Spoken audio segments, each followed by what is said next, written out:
Hey, hamjambo, familia. Welcome to the Saturday Swahili class on the Blackwood Financial Media for the 21st century. I do hope that you're having a wonderful weekend. Being on the 11th day of the month of May, the year 2024, I want to welcome each and every one of us to yet another wonderful class where we get together and learn Swahili together as a family. In case you haven't been checking out some of those other classes, you can always find them. Make a point and find them on Spreaker.com. If you head over to Spreaker.com, you can click on Spreaker.com, then search for the Blackwood Finance Talk Swahili classes, and you will find a whole lot of classes right there that you can get to learn Swahili on from way back. And of course, if you are also not able to join us as we do the live, you can also catch the playbacks on YouTube as well. How has your week been? I do hope that you've had a wonderful week. Right here in Nairobi, it has almost been the same the whole week long.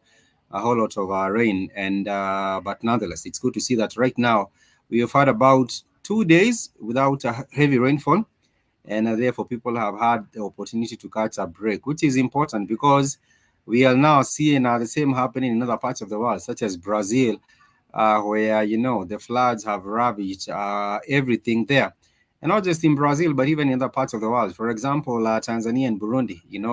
I understand that Burundi is also facing the music right now. Things are crazy in that particular part of the world. But nonetheless, I do want to encourage everyone to continue with their life endeavors, the whole lot of positivity and optimism. And eventually, I do know that things will shape up. Sometimes people wait on the government and they want the government to perhaps come to their rescue, only to find that the government is also not taking too much time to respond, or even it seems like the government has forgotten people. So I would just urge people to also do for self. In different parts of the country, for example, we have seen some places like Mahio, a whole lot of flooding going on there. I would urge people also to do for self. In the spirit of our Ubuntu, you all because I am, it's important that you all also your brothers and your sisters keeper. Even institutions like these where people, their property have been carried away, swept away by floods, even things like livestock, they have succumbed to the floods, and things such as the houses have also been destroyed and carried by the floods. Right now, this is the time that you are supposed to be checking on your peoples in those parts that have been affected heavily. I did see that Facebook came up with a platform or a way of actually marking yourself safe, but Facebook might not be it. You might be thinking that people are actually safe in this particular place or that other particular place because you do see people marking themselves safe. I would say it's important that you also check on your people, just find out that they are well or how they are doing through these particular times that we have in the flash floods in Kenya and also in other parts of the world. Welcome to the class for today. Like I did ask, please let me know who you're tuning from, and also let me know how your weekend is coming along. I would love to know. In Swahili, we do say karibu sana, which is you are very much welcome, or you're much welcome. And I would also say I am happy to have you here, which is nina furaha kukuwa na nyinyi kwenye darasa letu la leo. And I'm happy to be with you in today's class as we get to embark on the journey to learn Swahili. I always keep on saying that Swahili is not difficult, and it's actually a very beautiful language. In Swahili, you get to learn this beautiful language that is also made up of syllables, alternating syllables with a vowel sound. And I've given the example, for example, for salama. If someone asks you habari yako, which is how are you, and you respond and say salama, salama is actually a word with 3 syllables, sa, la, ma. And these are syllables, of course, end with the vowel sound a for sa, la, which also ends with the syllable with the vowel sound a, and also ma, sa, la, ma. If someone asks you, how are you doing? You might tell them salama, because salama simply translates into fine, all well, all well. Someone might also ask you, habari yako, and you might respond and say nzuri. Nzuri is also understood to be good. I've also always taught us that, good.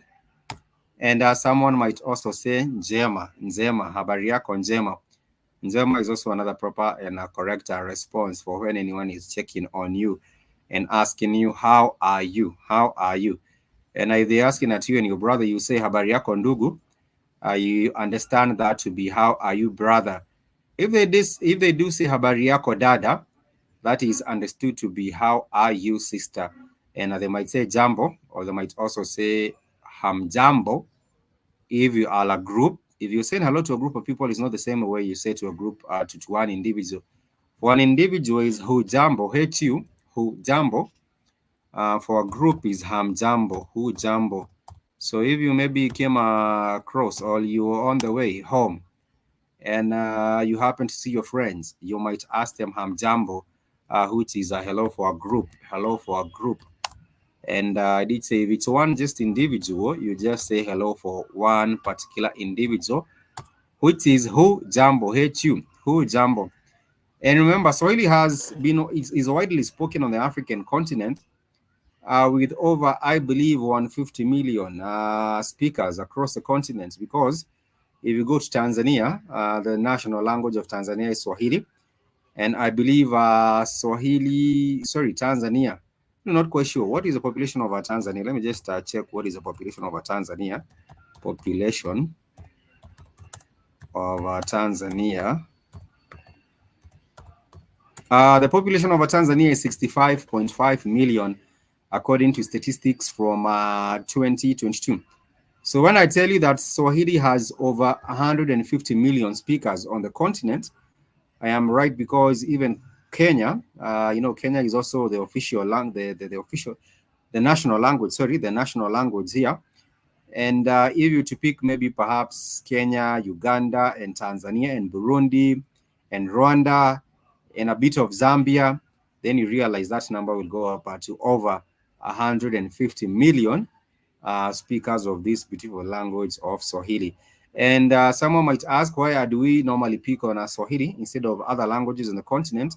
One, it's because the language is becoming, very, very spreading fast.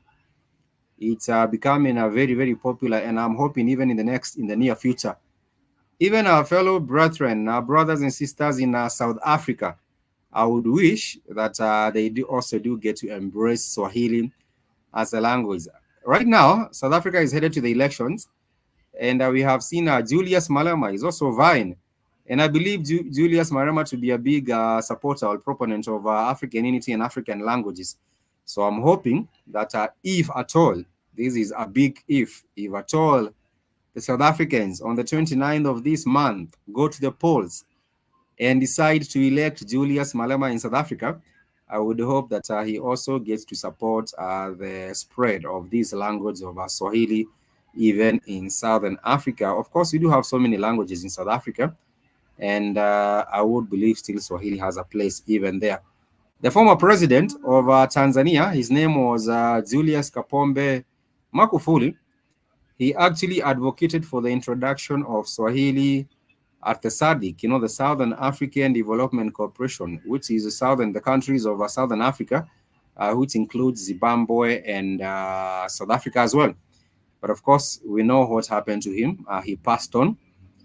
He was championing for a goal, but then again, he died before he could see that goal become a reality. Last week, we introduced Swahili grammar. Now we were learning about nouns in Swahili. Before we get into the nouns, in Swahili we do have the five vowels. And this is the English letter A, the English letter E, the English letter O. For the vowels, we pronounce them as A, E, O, U. So those are the five vowels in Swahili. A for the English letter A for the English letter E, O for the English letter O, U for the English letter U, and E for the English letter I. Those are the five vowels in Swahili. Do not forget A, E, O, A, E, O, U. And so you realize all words in Swahili will have alternating syllables with a vowel sound that ends with a vowel sound. For example, if I've used the word kijiko, which means a spoon, kijiko, Kijiko, kijiko, which means a spoon. You do find it has a ki, the G, and the ko. These are the three syllables. The three syllables. And for ki, it ends with the vowel e. It ends with the vowel. It has a the syllable ki. The syllable ki ends with the vowel e. The vowel e. For G, it also ends with the vowel e. For ko, it ends with the vowel sound o. Kijiko. And now you realize that in Swahili we do have these alternating syllables that end with a vowel sound. If you're talking about water, in Swahili we do say maji. So if you're asking for water, you would say tafadhali, nipe maji tafadhali. Tafadhali, we have already established that tafadhali simply means please, please, please, tafadhali.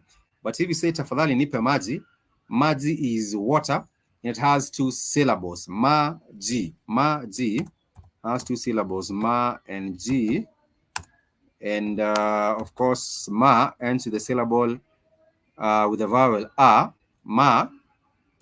And then ji, ma-ji. G, of course, is a syllable with the vowel ending the vowel sound E. Ma-ji, ji, ji. The J-I, the I is that vowel at the end of that particular name, maji, maji. So you'd say, tafadhali nipe maji. That would be kindly or please give me some water. And if you want to emphasize, maybe it's a little water that you want, you would just say, tafadhali nipe maji kidogo. Tafadhali nipe maji kidogo, which is please give me some little water. Please give me some little water. If you want to ask for food, if you wanted to ask for food instead, you would simply say tafadhali nipe chakula. Tafadhali nipe chakula, which is ta tafadhali, tafadhali. Let me put it down. Tafadhali, tafadhali, tafadhali, tafadhali nipe, tafadhali nipe chakula. Tafadhali nipe chakula is a please. Give me some food. Give me some food. Please give me some food. Tafadhali nipe chakula. Tafadhali nipe chakula. And of course, if you are afforded that particular request and someone serves you a plate of food, maybe it's fufu, or maybe it's ugali, or maybe it's mukimo. There's a whole lot of delicacies that you can choose from. You would simply respond and say thank you or asante. And to emphasize, you would simply say asante sana kwa chakula. Thank you so much for the food. Asante sana kwa chakula. If it's the water that you say in thank you, you're appreciating, you would say asante sana kwa maji. Asante sana kwa maji. So, for example, you're at a gathering, like the weddings. You know, in these weddings, in traditional Kenyan African weddings, you realize that they will serve you a whole plate of food. That might be mokimo, might be chapati, it might be a whole lot of other things are being served there. So when they serve you that, the way to respond or the way to appreciate is simply to say asante sana kwa chakula. Asante sana kwa chakula. Of course, myself, it has been a minute since the last time I attended a wedding. I actually do not recall or remember whose wedding it was. It has been a long time. Let me know if you guys have actually been to a wedding recently. And you should also check out Swahili weddings. These are the weddings from the people of the Swahili coast, from Mombasa, from Dar es Salaam, from I believe even in Maputo, Mozambique. I think they also do have the same Swahili kind of a culture, if I'm not mistaken, but they do get to enjoy a whole lot of festivities. In Swahili, we do call it harusi, a wedding, harusi. And if someone wants to actually just tell you to invite you, maybe someone wanted to invite you for a wedding, they would say ningependa is I would like. Ningependa, I've always taught us that if you're trying to make a request or put across a request, you say ningependa. Ningependa, I would like, is a phrase which means I would like. So you would say I would like, ningependa kukualika kwenye karamu ya harusi yetu. That would be I would like to invite you to the wedding ceremony. That is how they would say it, the wedding ceremony. Jiba Java, you say na hujambo. Hujambo to you too, brother. I do say hujambo. I would respond and say si jambo, si jambo, si jambo. This is how I respond, Jiba Java. I respond and say si jambo kaka. So which is hello brother, which is hello brother. So si jambo kaka. Si jambo kaka. That is how I respond. Si jambo kaka for hello brother. And if someone asks you hujambo ndugu or hujambo kaka, I would respond and say si jambo kaka. And someone might ask you uhali gani, or someone might ask mambo vipi. Mambo vipi is really not pure Swahili. Mambo vipi is just a bit of like a slang, but someone might also want to know how you are doing. Someone might ask hali vipi. If someone says hujambo kaka, and then I respond and say si jambo, for you, Jiba Jaba, you might proceed and ask hali vipi, hali vipi, hali vipi. You might proceed with what you just said. Hali vipi is how are things really in a broader way. Hali is how is the situation. Hali, how is the situation, or how are things. That is a broader meaning of it. Hali vipi. So how are you? Or how are things going? How are things? How are things? So if someone asks me hali vipi, I would respond and tell them salama, salama kabisa. Salama is well, all fine. I've already told us that. Salama is well, all fine. Salama is well, all fine. So Jiba Jaba, you come up and say hujambo, and then I would respond and say si jambo kaka, and then you might proceed and go on with the conversation, and you might ask me hali vipi, hali vipi. Hali vipi is how are things? How are things going? How are things? Hali vipi spikes. Then I will say salama kabisa Jiba Jaba. Salama kabisa kaka. Can we say salama kabisa, which is it's going on well. It's well. It's fine. But now, if I emphasize and say salama sana is also a lot. Sana, we have said before that salama is a way we emphasize with very, very or a lot. So if I say salama sana, that is very fine. Salama sana is very fine, very fine, very fine. So Jiba Jaba would come up and say hujambo, and then I would respond and say si jambo kaka, which is hello brother. And then Jiba Jaba might ask hali vipi, hali vipi, H-A-L-I, hali vipi. And then I would respond and say salama sana, which is very well, very well. Hali ni salama sana. And that is understood to be doing very well. And things are quite okay. But of course, you can proceed with the conversation from there by maybe asking, you want to ask another question, because hello, the way you actually share greetings are really not questions. They are questions, but they are really not much question. You might want to ask something further than that. So you'd ask hali vipi, then I'll tell you salama kabisa. And then you might say, I would like to ask you, ningependa nikuulize, ningependa kuuliza, or I would like to ask. So now you may push further with the conversation and say ningependa is I would like, ningependa kuuliza is I would like to ask. I would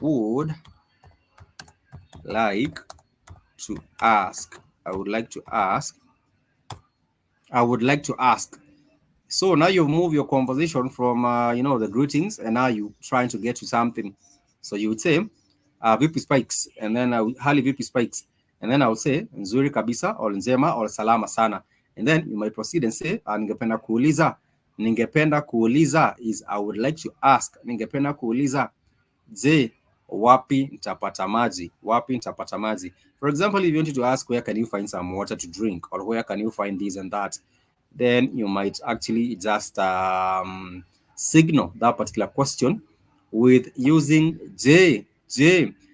If someone asks or uses that intonation, which is a longer falling intonation, J, then they would have your attention because it is understood that you want to ask a question, So you're going beyond the greetings, and then now you're trying to get to ask something, and that is how you simply maybe get someone's attention.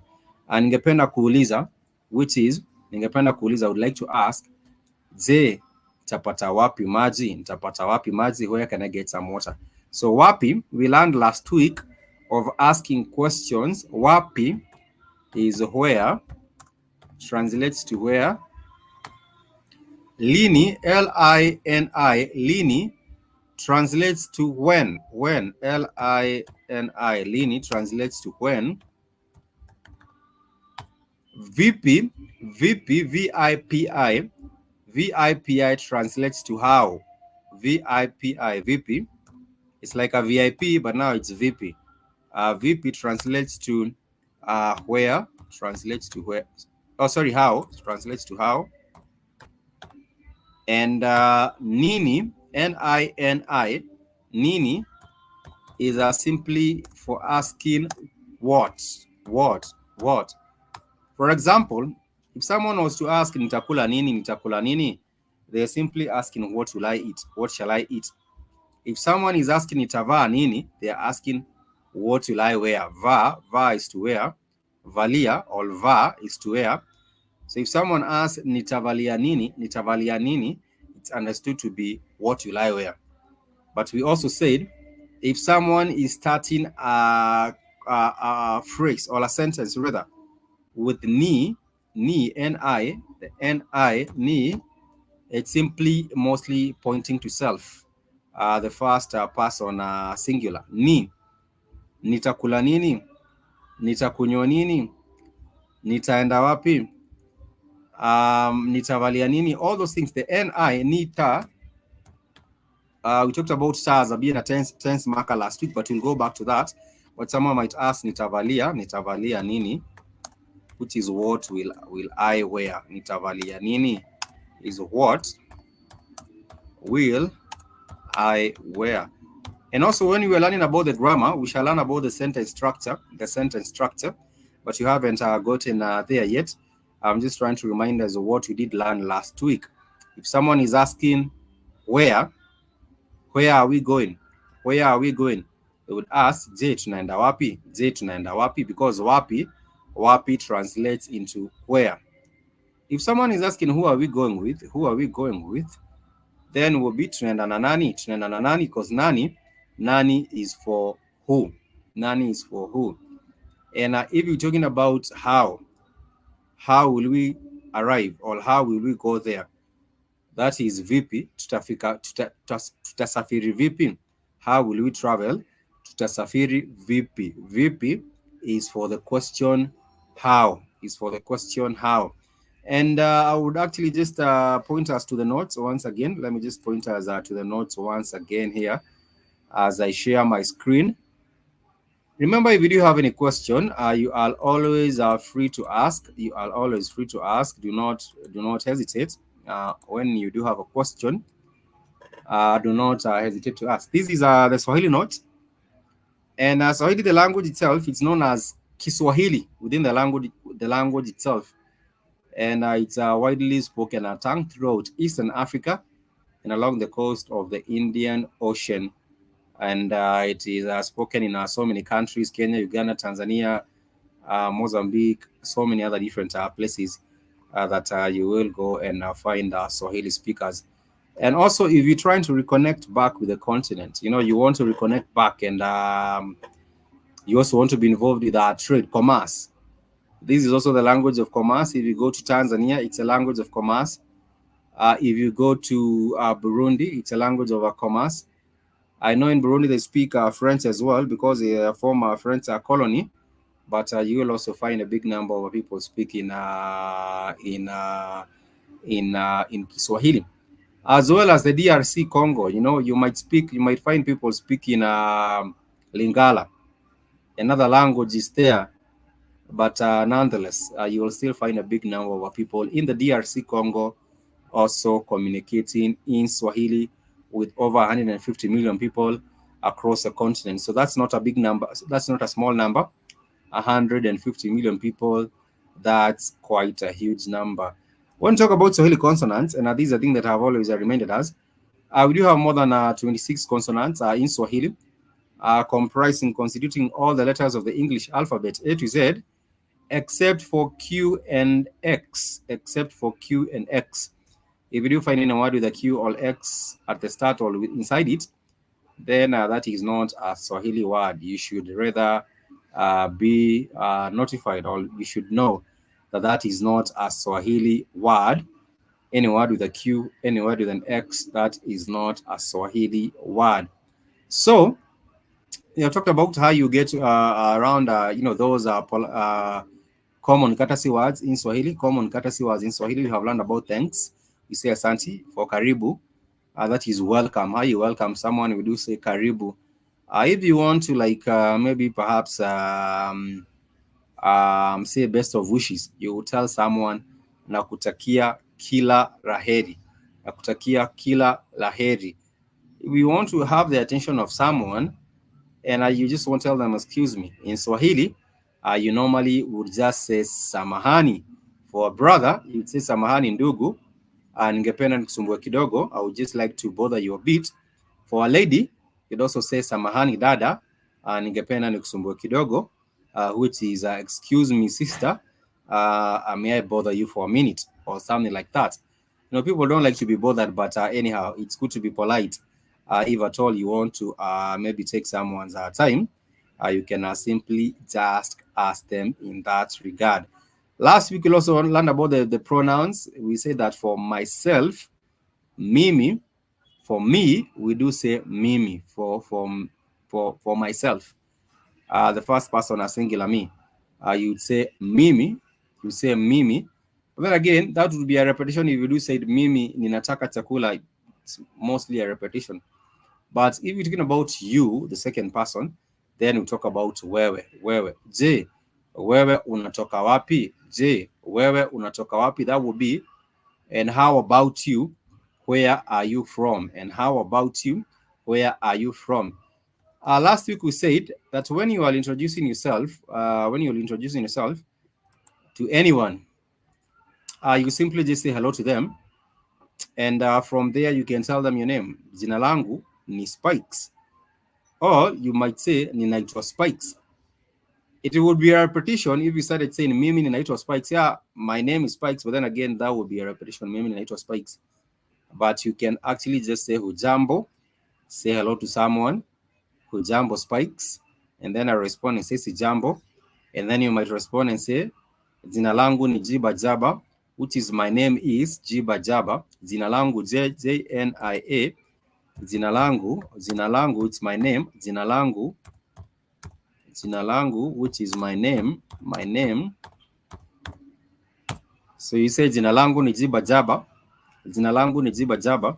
Ningependa kuuliza njia ya kuelekea mjini. I would like to ask the way towards to go to this and that other different place.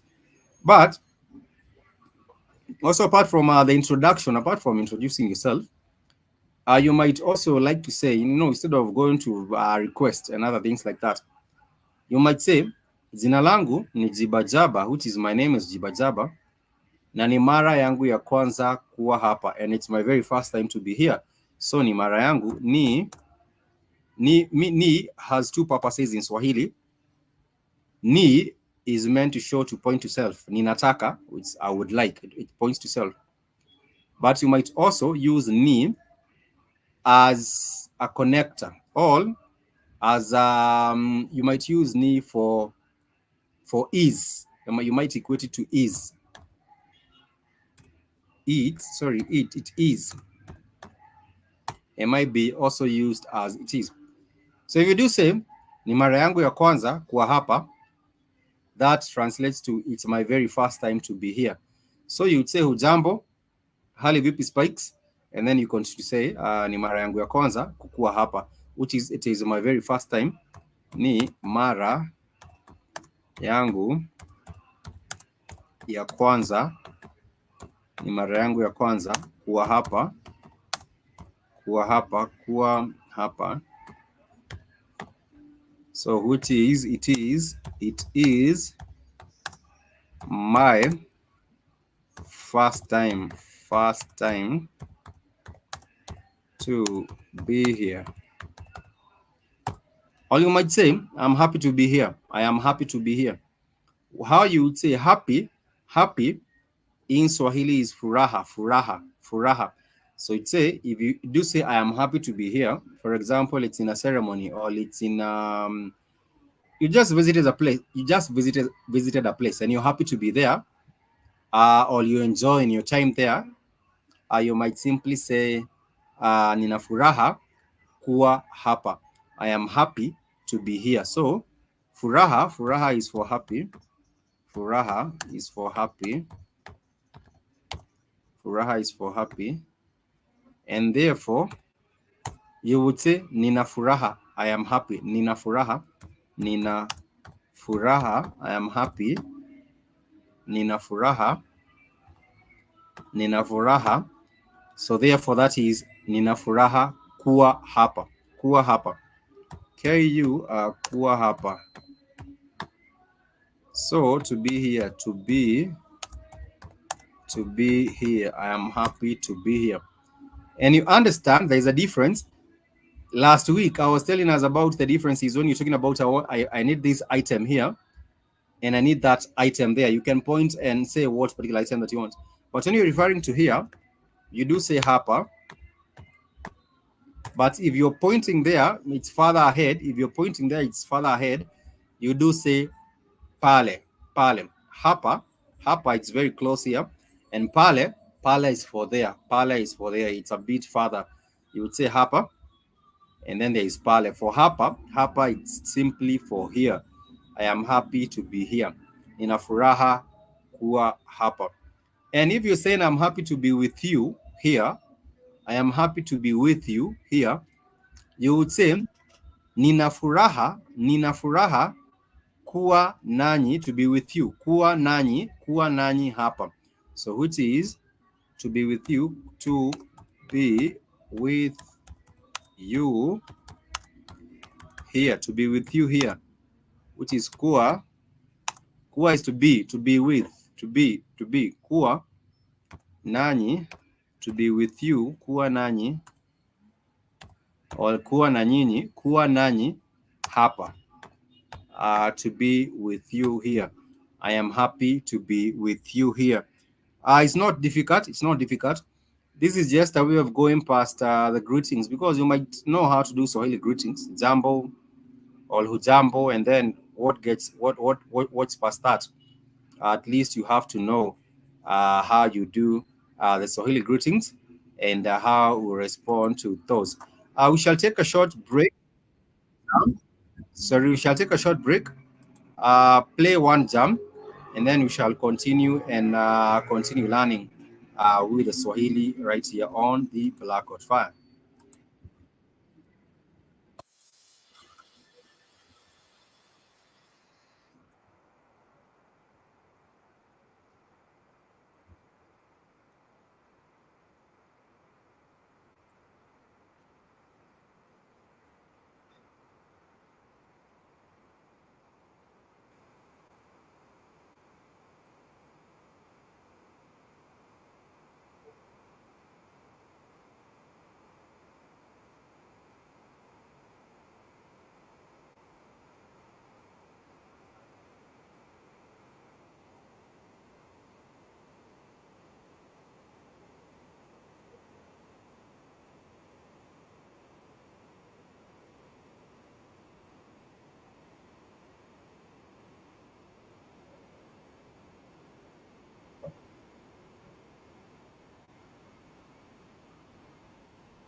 I don't know if you guys can hear the music. If you can hear the music, please let me know. Sometimes I do find that you are not able to hear the music playing.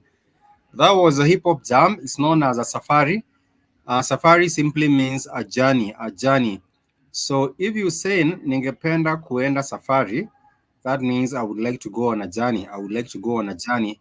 And safari is not is just a way that you got me talking about a small journey, a tour, a tour and a trip also translates into safari. Safari. So if it's a small tour, if it's a small trip, if it's a big tour, all of that in Swahili translates into safari. Hi, Keith. What happened to your music, Spikes? You couldn't hear the music? No. I don't know. Let me see. The break. There's a break without no music. What kind of music break is this?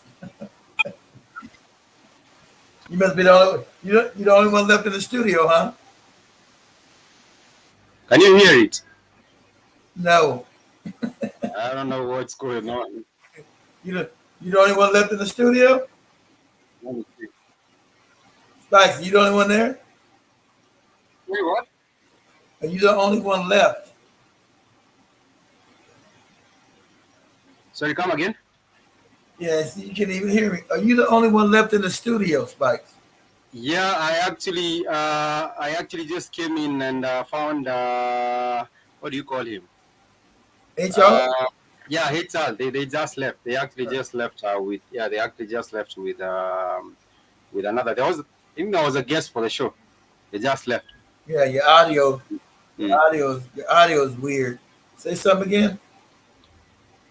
I'm just saying HR had a guest in, but they just left. Okay.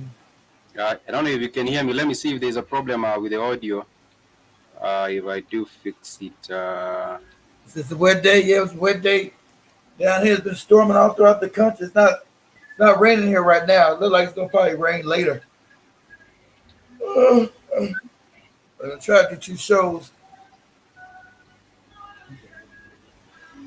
He must the guy didn't come and soundproof the window yet, did he, Spike? Sorry, what?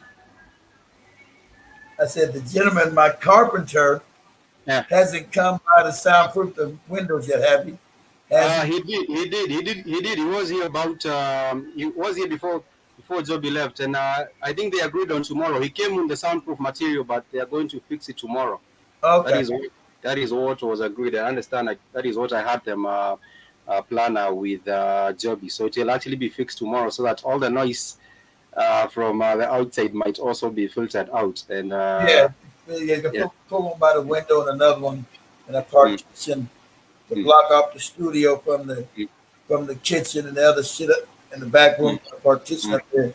You got to have noise and people making noise outside and people screaming Jesus all around. Hey, Lord Jesus!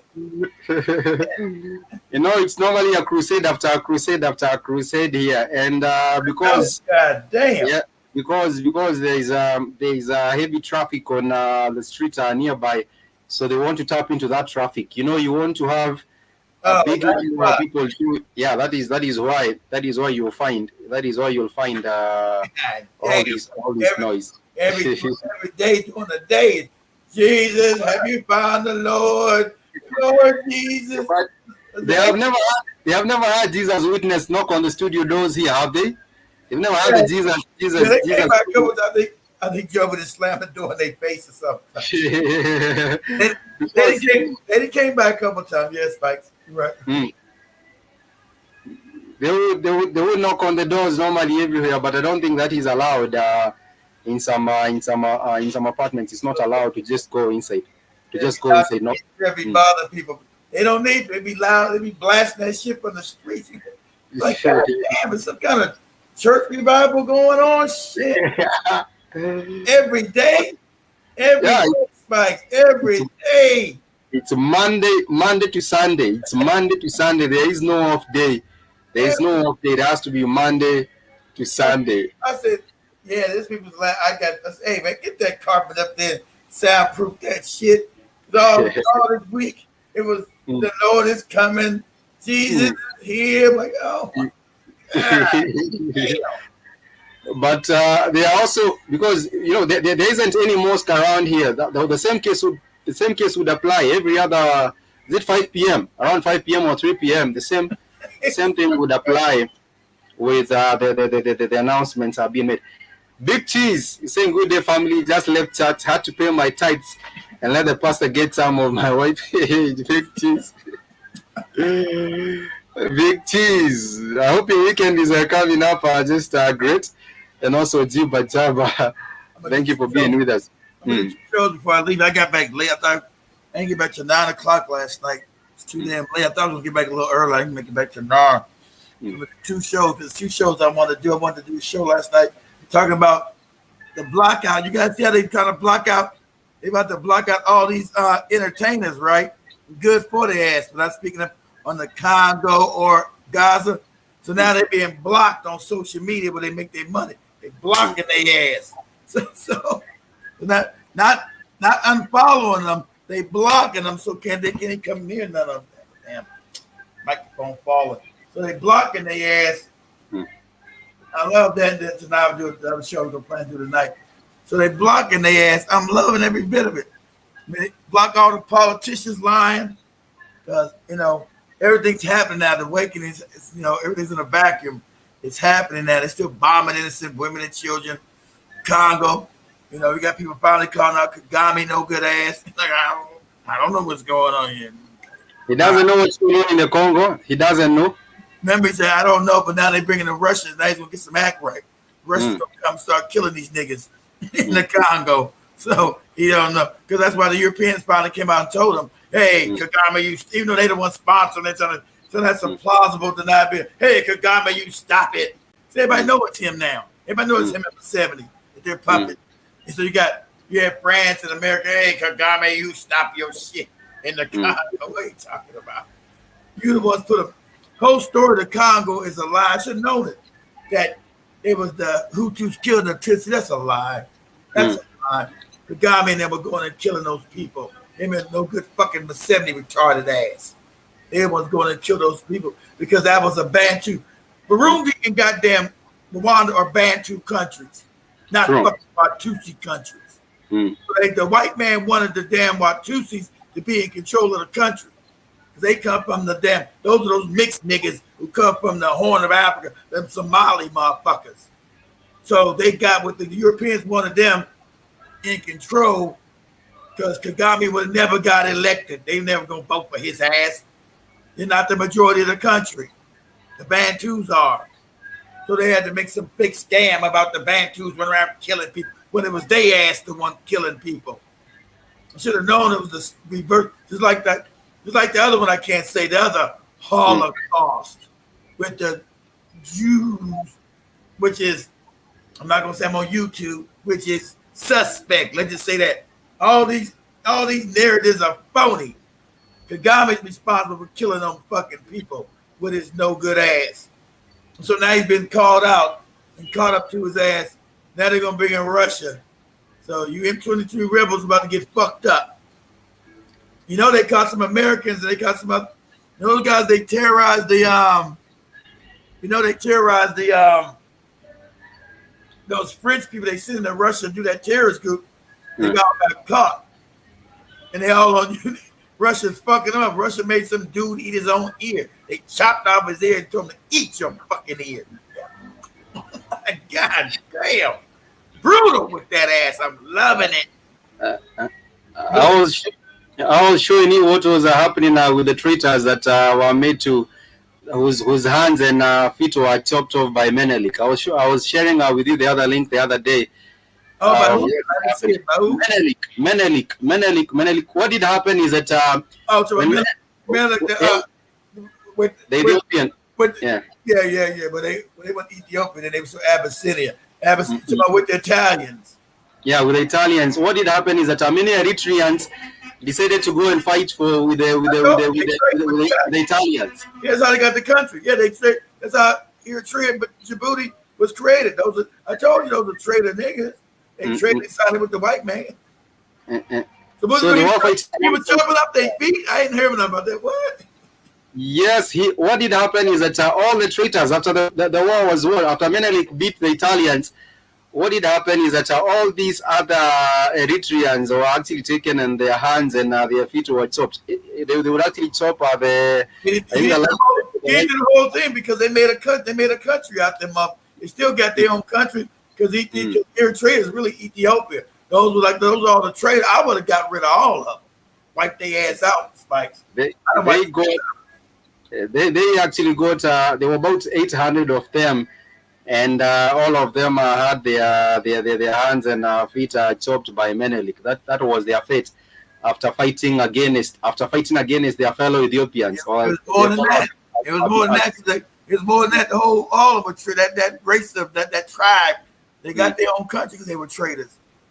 That's the requirement of being in the church. If you're a man, your money and your women goes to the pastor. That is our big cheese.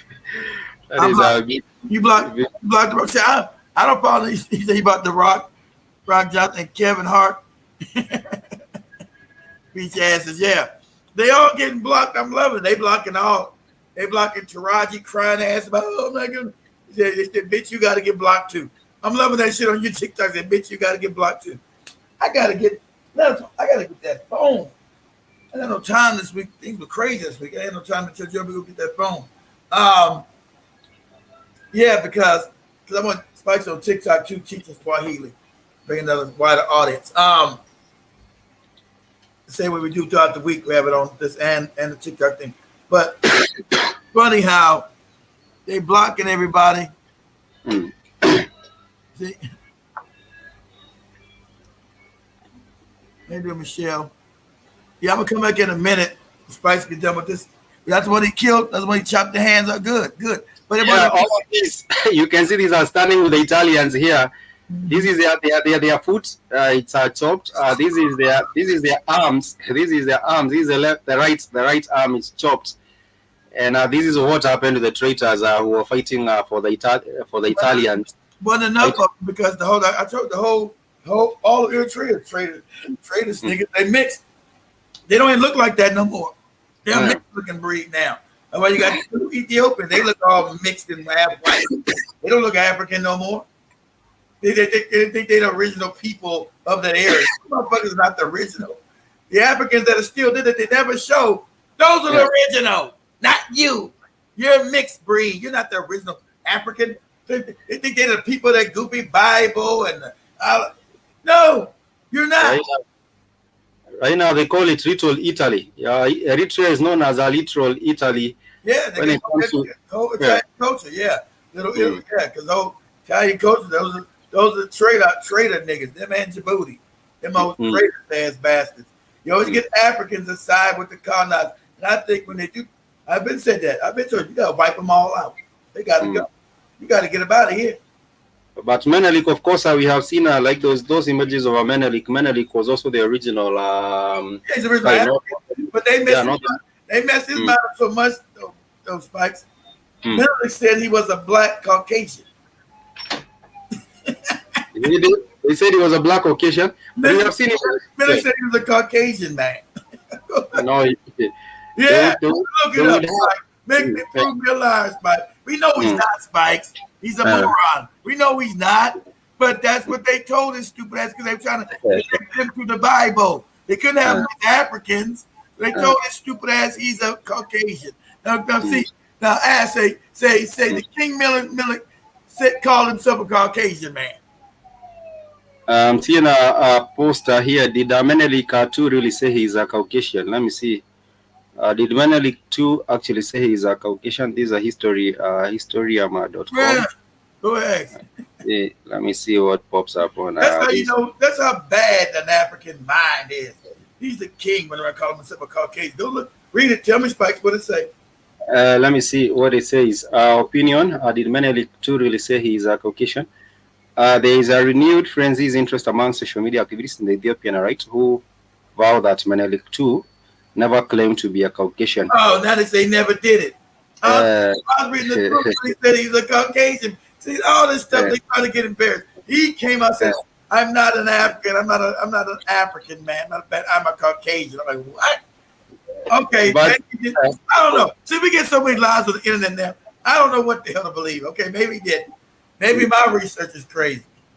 This is a picture. This is a picture that they have put up of Menelika too, and you can see this is a black man here. We know he's black. I know. Yeah. We know he's a. We know he's a. We know he's a black man. But he was running around calling himself a Caucasian. He said, "Don't call me an African. I'm a Caucasian." Like what? What? How is that even supposed to happen?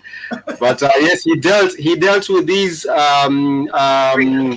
traitors. Yeah, traitors. He dealt with them, and they had actually to be released after they have their hand chopped and their leg chopped. That is how they had to pay for fighting against their fellow Ethiopians or fighting the fellow Abyssinians in the Battle of Adwa. I believe that is the Battle of Adwa.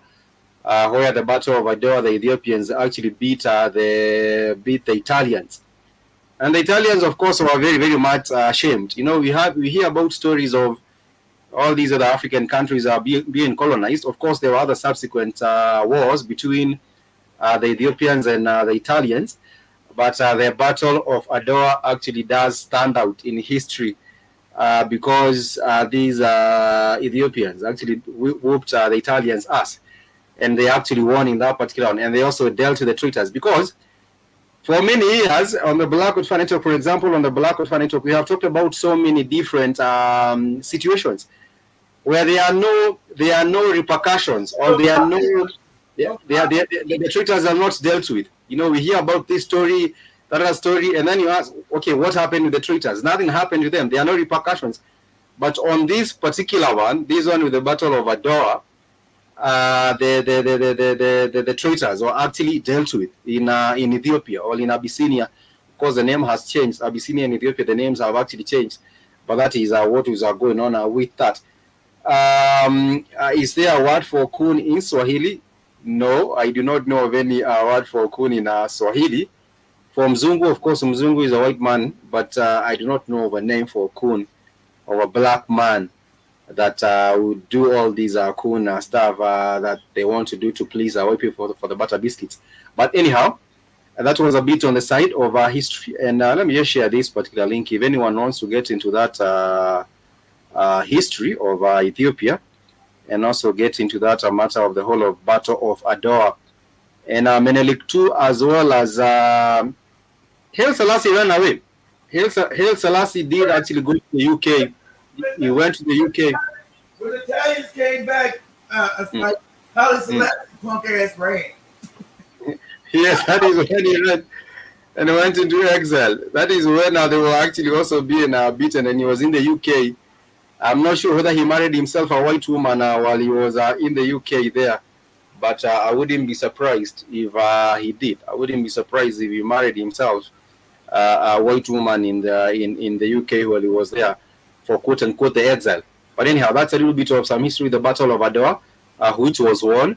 Of course, the Ethiopians did not have those sophisticated equipment and machinery, but then again, but then still, they put in the fight, and that is one that will actually be remembered for so many years in history. Of course, in history, it will be downplayed. They will say, "Oh, there was a counter battle, and then another counter battle, and then it was won." But then again, it's still important to know that the traitors in this one occasion were dealt with. Not in many instances will you hear of African stories where traitors have actually been dealt with. This is actually one that I've actually, maybe I will come across many others, but this is the one that we do know that these are Menelik actually had to put them in line and make them understand what time it is. I'm really not sure when later on Eritrea and Dubai then still were allowed to break off from Ethiopia. I'll go back in that history, but this is just one point where I'm pointing where we did have people, traitors actually getting served what they do deserve. We go back to the Swahili class. Pardon that detour we took, but nonetheless, when you're talking about Swahili, we do say it's a language that is very, very prolific, of 150 million speakers on the African continent. And actually on June, we observe the Swahili Day. We observe the Swahili Day in June. Let me actually see, when was that? This is actually July, sorry, not June. July 7th, we observe it as it was set aside as the World Swahili Day.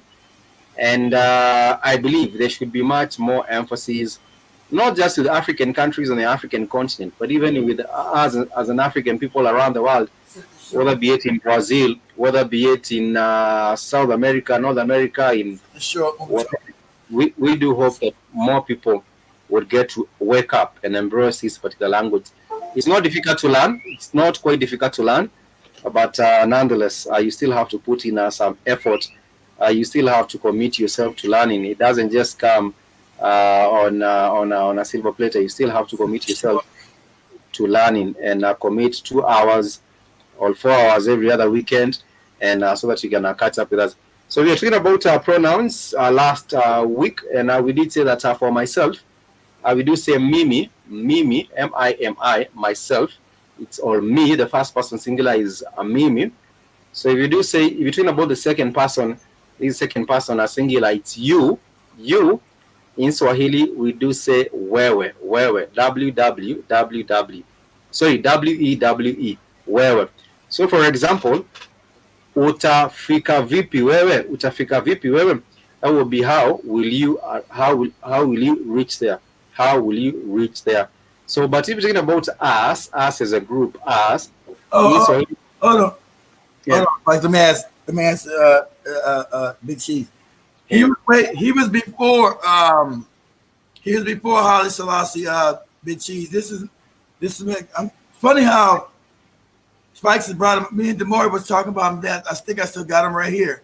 Images. Let me see again, because Spikes told me he didn't say that, because I was showing Demore earlier how he was saying he was a Caucasian man, but maybe I'm wrong. Maybe it's it may be wrong. So let me show you. He's before Haile Selassie. He's almost like 50 years before Haile Selassie, and they're not from the same royal lineage. Haile Selassie, King Millet's lineage, he didn't have an heir, so you had these inherent-looking motherfuckers. Now, I'm telling you that now Haile Selassie did say they got all these Rasta niggas talking about he's God, he's a Rastafari. You morons! He told you he's not even black. And he's not your God, you idiots. But African people, whether they make any believe in any, they want to make everybody a god who ain't black, right? Let me show images real quick. Did you see how he was received in Jamaica the very first time he took us there? It was like 65 or 60. Oh my God! Oh my God! Yeah, it was going crazy. They were crazy, Spike. It's Holly. The king, the line of David and Judah. I said, I'm none of this shit. What are you talking about? But you can't tell a goopy nigga who wants to be religious anything, Spikes. Just like you couldn't tell that woman at the store who met this white man saying that I found Jesus. I know you're Jesus. That was in Denmark, I think. Netherlands. Images of King Menelik. There you go. Okay. So this is Menelik right here. Let me share my screen. This is Menelik right here. Big Cheese. So there's a rumor. He said he was a Caucasian or he didn't. I don't know. That's the word on the streets, but that's been debunked by Spikes. I don't know. So this man right here, this is King Menelik right here, Big Cheese. That's King Menelik. An African man. Clearly a Bantu man, right? That's him. But I think the religious, from what I read, he kept saying he was a Caucasian man. He wasn't an African. So that's been disputed, supposed, I guess. I don't know. So, clearly an African man there, right? King Menelik back in the 1800s. Clearly an African man. That's King Menelik. So he didn't leave an heir. Let's see if we can show up again. He didn't leave an heir, so the house, which was like his cousins or somebody else was him, his lineage ended up going to the Haile Selassie, and their name is Rasta, some shit, the Rastas or something. That's the name of. See that now. Now look at this. Now look at this cracker they put up there. This one look like Menelik. They tell you this is like the second. Look at this shit. They're like some half-breed looking Indian motherfucker. See how they change it? See how white people do? Look at this shit. Who the fuck is that supposed to be? This King Menelik the second. This is what they do. That all these images right here of him being a black man are going to disappear. And it's going to be this crazy shit right here. This looks like a half-baked looking Gandhi looking motherfucker. A cheaper version of a Gandhi. And these are his real pictures right. This way, look. This is him. This do not look like this shit here. This crazy shit. What is this? Who is this person? Now this is real picture. This is him. This is him. This is real picture. They had pictures at that time. This is him for real. Who the fuck is this? Who the fuck is this? But this is what they do with African people. Because they don't muddy the waters. Because I told you they wanted to make that empire white for the biblical shit, for the fake Bible shit. I don't know who the fuck this man's supposed to be. Who is this? He don't look like this. He don't like this. I understand. Yeah, like you did say, these are Rastafari. Haile Selassie was not from the loyal lineage. He was outside. I think there was a problem with the hair because there wasn't it was a woman at the time. It was a woman. There wasn't a proper hair was supposed to take up the reign. So there was a woman, and this guy was an outsider. This Rasta. Selassie was outside. Exactly. He wasn't. He was an outsider. He wasn't King Menelik's lineage. So he's not even. And they come out. You got the dumbass to make. He's in the bloodline of David. Moron. He's not even in the bloodline of Menelik. You idiot. He's not in the royal bloodline. Like Spike said, he was a controversial figure. He wasn't part of the bloodline at all. Talking about you ain't got the shit right. Negroes don't never research nothing. But I don't know who this crazy looking motherfucker is. That does not look like this. Okay, this is him. I don't know who the fuck this motherfucker is right here. King Menelik II. Look at this. This is how they change their history, family. This is how duplicitous these white bastards are. I don't know who the hell that is. This is King Menelik. Because they don't want you to know that you had African kings. And black men were kings. This is him. Real portrait. I'm going to show you some half Gandhi looking up. That's him. Real portrait. And I come back in 10 years, all these portraits right here are going to be gone. Get out of here, nigga. It's going to be, motherfuckers look like this. What did happen is that the people of Jamaica really wanted a messiah, so they were looking looking for someone to come and liberate them from the struggle of the white man. But this is another half breed that you're talking about liberating you from the struggle of a white man. It does not make any sense. And he told them, hey, I'm not your guy. He told them that shit. Like they was running around, oh God, what? He called him a coward God who wouldn't even fight. Who left because he's not the lineage. That's why he wasn't gonna fight nobody. It's crazy. He was actually. Let me just share this video, little bit of this video where he was being received in Jamaica, so that you can see how happy. This was in 1966. George, not everybody in Jamaica are Rastas. Most of the people are not Rastas. George Guy's not a Rasta. Everybody in Jamaica is not a Rasta. Go ahead, Spikes. It's a small of them. Look at him. The child. He couldn't save himself. Holly, you come to save us niggas from these crackers. Couldn't he save himself? Look at this shit in. Negroes love to have these British outfits on. You see the same shit in Kenya and Nigeria. Just like that nigga Mike just showed in Jamaica with that crazy ass sea outfit, like he like you're admiral or some shit. The Trinity. I'm here, niggas. It's me, Velocity. Oh, stand back. He's like, come on, I want to meet him. Stand back, nigga. Stand back. He's coming. I want to meet him.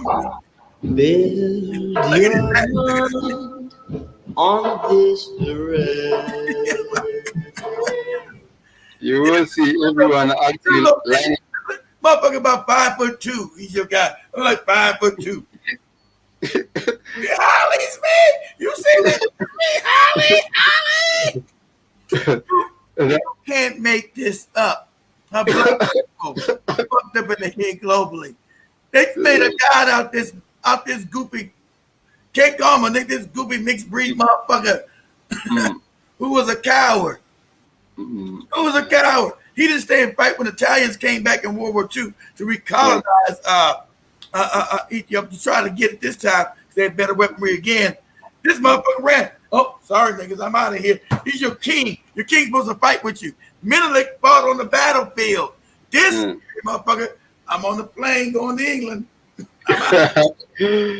He actually left, and I wouldn't be surprised if he actually got himself a white woman in England. I never seen this wife. What wife did he have? Rousing, boisterous, tumultuous welcome ever given to any visiting or local celebrity, His Imperial Majesty Haile Selassie I, Emperor of Ethiopia. And the funny part about it, they knew he was a coward. His own people overthrew his ass. Yes, exactly. Yes, that is what happened. Yeah. The Jamaicans, they overthrew his cowardly ass.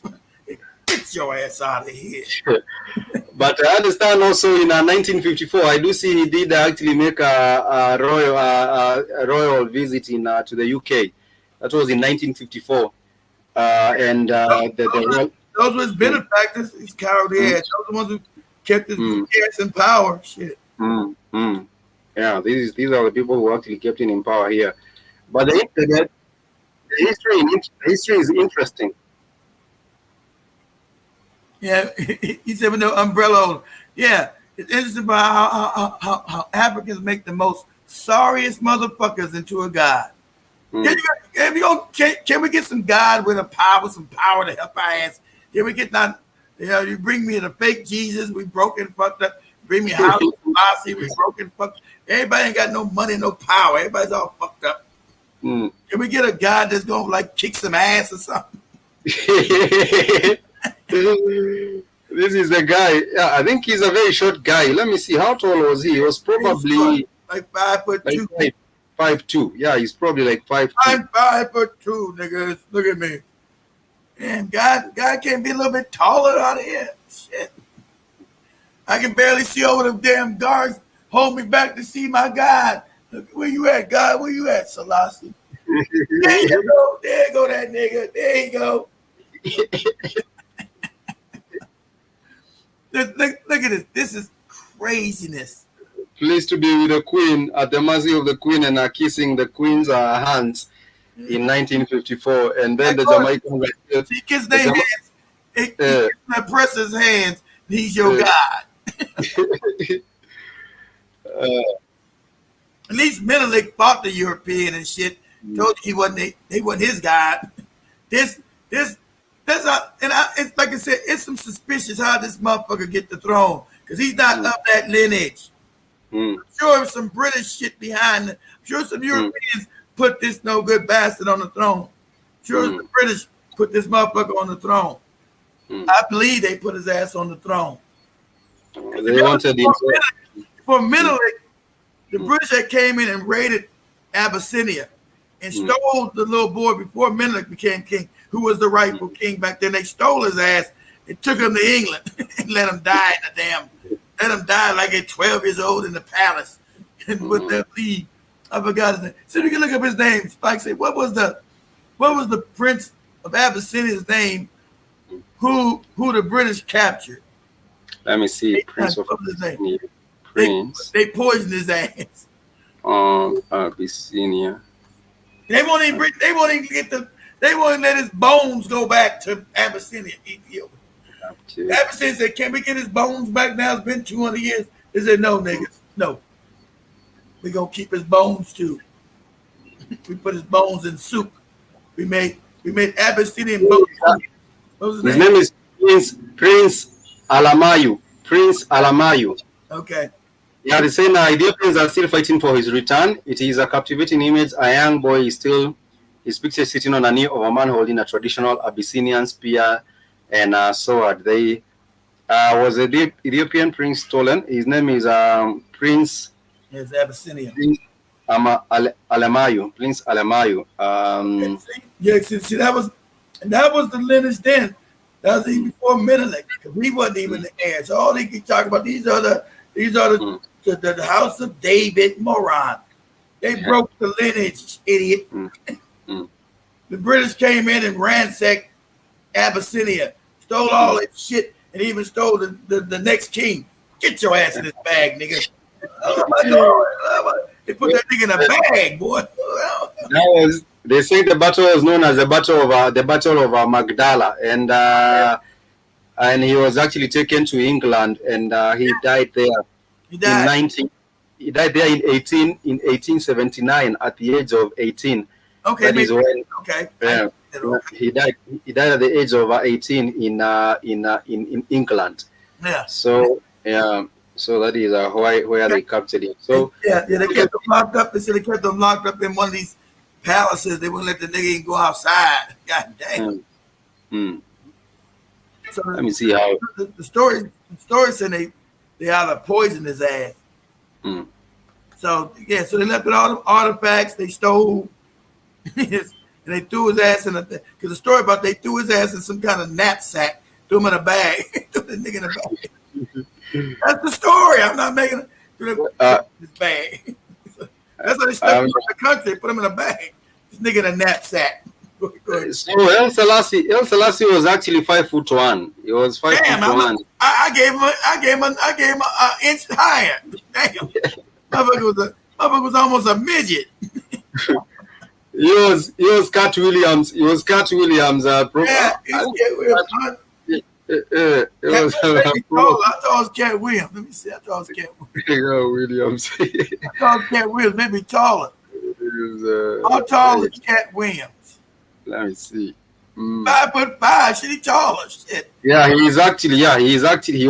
Cat Williams is taller. Cat Williams is taller than Haile Selassie. So at least if you try. Man, all these niggas are short. Eddie Griffin number 5'7". Ice Cube ain't number 5'8". Who the hell he? God, these motherfuckers is tiny as shit. God damn. I know I'm small. I'm only 5'10". Shit, I'm only 5'10". I know Ice Cube was that short, 5'8". I'm gonna beat somebody. Man, you 5'8". Get your ass out of here. Damn. They're now telling Kendrick that he's a small guy, but I don't think Kendrick is that small. Kendrick, how tall is Kendrick? Let me see. Kendrick. I don't know how small he's not. He's a short guy too. Kendrick Lamar. Kendrick. That's Selassie, 5'1" around here. Get out of here. Same size Katie. Yeah, Kendrick is the same height as Cat Williams. I think this is what I do see on. He's 5'5". All right. Yeah, it's the same height as Cat Williams. That is why some people will be. Motherfuckers is short as hell.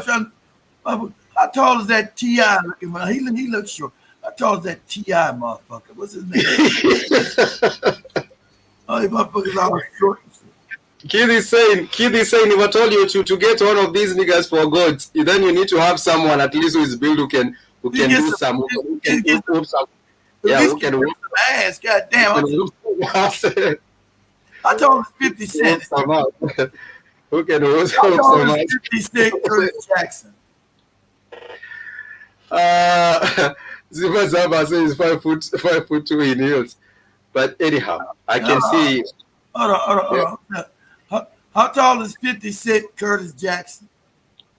That guy is tall. I think he might be tall. According to Wikipedia, he's normal size. James God Jackson damn. III, known professionally as 50 Cent, is an American rapper, actor, Okay, at least he's 6 foot. Yeah. Hey, are you guys gonna send some money to Money Mayweather's team? Money Mayweather? You know he broke and fucked up and they locked him up in Dubai. You know that, right? He's in Dubai, can't get out because he broke. All that. So all these moronic niggas that can't even read, put all the money. I'm Money Mayweather. Look at all the stack of money on my head, niggas. I'm Money Mayweather. Look at me. Moron. You're going to be broke and you're in the little nigga. You're a moron. So you're going to be broke and you're a coon at that. So nobody's coming to your rescue. They got that nigga in Dubai like this, whipping his ass. Give me some money, nigga. Give me some money. Give us some money. Millions of dollars in Dubai. That broke ass nigga. Oh, they letting him out. So you guys start a fund for Money Mayweather or Broke Mayweather. Broke ass nigga. I'm Money Mayweather. Look at all the money I'm spending in all the malls. Moron, you spend all your money like that, you end up broke, stupid. He actually spent it on all those stores, buying all the Gucci and the Prada and all those other European brands. Yeah, you being a moron, being a moron, not understanding how money works. You just keep spending money. You know, you trying to see rich people don't try to press nobody like you retarded niggas from the ghetto. Look at all my money. Look at me with my money. Flossing my money. Flossing my money. See, wealthy people don't do nigga shit. When you do nigga shit, the money goes, dummy. Spend money on retarded shit. All this money, look at my money. Now, you're stuck in Dubai, broke, and them Arabs ain't letting you go. Now, you're going to have to give up some butt cheeks because the Arabs go in the booty. This is him on the picture. This is him on the picture with a 50 cent. And this is him. This is him with a picture on a picture with a 50 cent here. And I don't know who is going to send some money. Remember, he was doing a fundraiser for Israel because those his masters. You can't even get that right. He sponsored a genocide. That's right. Get the money from Israel. Why the Israelis ain't coming to help? They got the money. Why none of the people from Hollywood own the TV station? They own the banks. They print the money. You was out there caping for Israel. And they turn their back on you like this, nigga. I'm money. I need some money. Help me. Where are your Jewish friends at? They are no Jewish friends. That's it. It don't work, nigga. And they left you hanging. Remember, because when the war, I'm gonna send money in a private plane to Israel. Okay. Okay. Now that you fucked up in Dubai, where all the Israelis that you were caping for, cape on for, helping you. Now, you know they got you in a cell with your ball sack hooked up to electric cards.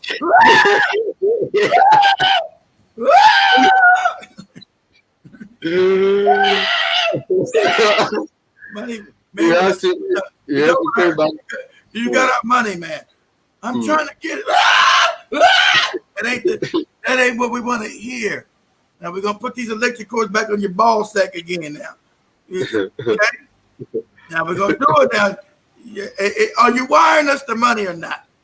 Ask your Jewish friends. I'm trying. I gotta get. Let me concentrate. Money Mayweather. That is. But the thing is, that is also what has been happening with all the other entertainers. You know, they will actually be there talking about Israel, but no one speaks about the DRC Congo. No one will talk about because that's why they're getting blocked. That's why they're getting banned online on Instagram. And they're getting banned because everybody know who run the world, Spikes. They gotta say that bullshit. Oh, South Israel. They gonna say Congo or Gaza. Fuck them people. They ain't got the money. Fuck them. It's all about they're all phony and duplicitous. Those white women Mayweather was dating and ate all his money. Was he dating a bunch of white women now too? I don't know. That nigga's so coonish. I couldn't possibly follow what he was doing. But I will admit, I am happy he's all fucked up. It brings me he's all. Since Jerome Davis says Floyd must be held hostage, but he is. He is being held hostage because he's broke. He owes them people money. So you better get ready to give him some butt cheeks, nigga, something. You're going to get something. Something going to have to happen. You like the Kenyans and the Tanzanians over there all fucked up. You got to owe some money. They got your passport, like they got the Kenyan women, the Tanzanian women, Uganda women, the Ghanaian women, the Nigerian women. You fucked up in the game. These bro said the brute, but Biden can't leave because he is taking money and not doing what they paid him to do. So they paid him some money because he broke. So I told him, let the dog sperm in your face, nigga.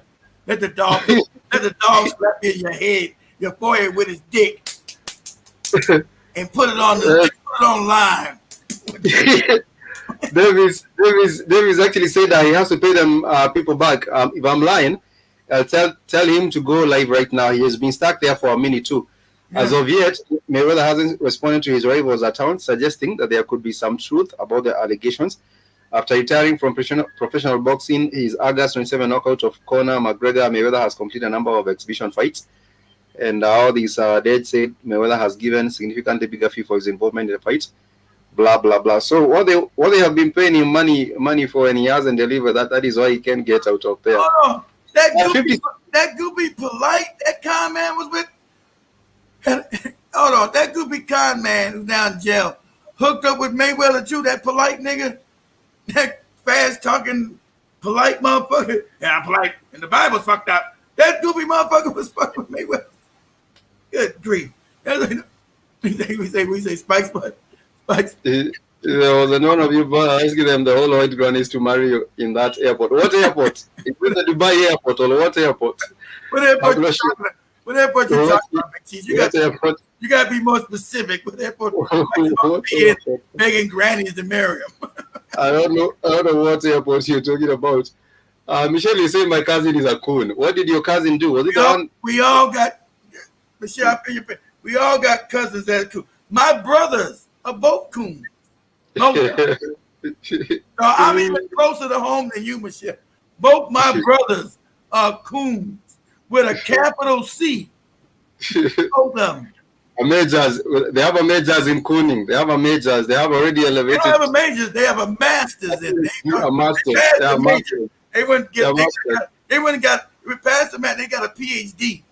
A PhD in cooning, right? PhD in that shit. So what airport are we talking about? Airport is Spike's. I haven't seen that video. I haven't seen it either. Sister Michelle, you say Mayweather is your cousin. That's a first one. Oh, Mayweather's your cousin. Okay. Yeah, that's right. You from Michigan like him. That's right. He's from Grand Rapids. You over there, what, in Lansing? Auburn? Where you at? Michelle, you up there in the Detroit suburbs, right? You over by Michigan University. What they call that shit? Ann Arbor. You live in Ann Arbor, right? It's Ann Arbor, right? Ann Arbor, Michigan. Yeah, so he's over in Grand Rapids. So yeah, you guys in that same area. So he ain't never gave you no money, so you don't call him a coon. That video of African brothers asking those old white British women to marry them at the airport. Joby showed it last week. I haven't seen it. I haven't seen it. Here we go. I didn't see it either. I haven't seen it. I wasn't on that show with Joby. I didn't see that shit. Born and raised in Detroit, but live in Ann Arbor. Exactly. I told you, yeah, but I see you from the Detroit suburb. I mean, from Detroit, but you live in the suburbs now, Ann Arbor. Like I said, Ann Arbor area. You around all the crazy Muslim motherfuckers who live down there now. You got all them Allah motherfuckers who live in there. I'm thinking also Floyd Mayweather also converted to Islam. If I'm not, I think he's also of the religion of Islam. I'm not. I think that moron. He can't even read the Quran. They going 50 Cent put him on blast some years back. 50 Cent put him on blast, telling him to read. I dare you to. You read. I dare you to read some shit he said. And I'll write a check to any of your charity of your charity you get. I write $1 million into your charity if you read online I think he said a cereal box or something. I don't know what, but he wasn't. He didn't pull through with. I thought that was a high Muslim population. They got a bunch of Asian people in there now. Shit, I thought it was mostly Muslims. I thought it was mostly Arabs over there now. I thought it was mostly Arab motherfuckers live over there now. They got a bunch of Asians. From where? They Chinese, Vietnamese, Japanese. No, ain't probably. I don't think no Japanese. Most Japanese live out there in California or New York. But they Vietnamese, Cambodians,